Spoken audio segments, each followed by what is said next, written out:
नमस्कार मंडळी, मी डॉक्टर रवी शिंदे. आज तुम्हाला ह्या वनस्पतीबद्दल तुम्हाला मी सांगणार आहे. याचं नाव आहे रुई, मंदार, जांभळी रुई. ही वनस्पती सगळ्यांना परिचित आहे आणि ह्या वनस्पतीचे लाखो फायदे आहेत. बऱ्याच आजारामध्ये उपयोगी पडणारी ही वनस्पती अतिशय महत्त्वाची आणि त्याबद्दल एक अतिशय महत्त्वाची तुम्हाला एक मायग्रेन जो आजार आहे त्या आजारावरती तुम्हाला मी माहिती देणार आहे.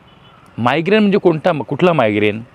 आपण सकाळी उठल्यानंतर डोकं दुखायला सुरुवात होते. वन साईडचं डोकं, एका साईडचं डोकं दुखायला सुरुवात होतं आणि एवढ्या भयानक ते पेन असतं की ज्याला मायग्रेनचा त्रास होतो त्यालाच त्या वेदना माहिती आहेत. आणि सकाळपासून जे सुरू होतं तर ते दुपारी 12च्या नंतर मग ते डोकं दुखायचं कमी कमी होत जातं.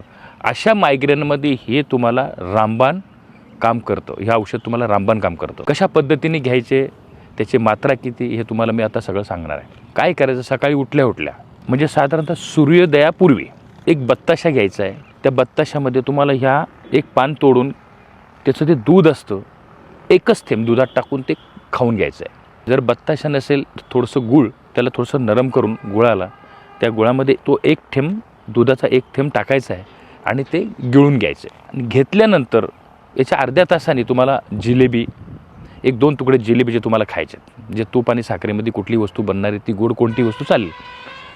असं तुम्ही 7 दिवस करायचं आहे. तुम्हाला पहिल्या दिवसापासूनच आराम पडायला सुरुवात होईल. तिसऱ्या दिवशी तुमचं जवळजवळ 50-60% तुमचं जे 50 ते 60% तुमचं दुखणं कमी झालेलं असेल. 3 दिवसात जर फरक नाही पडला तर समजायचं हे मायग्रेन नाही, हे काहीतरी दुसऱ्या कुठल्या कारणामुळे होत असेल.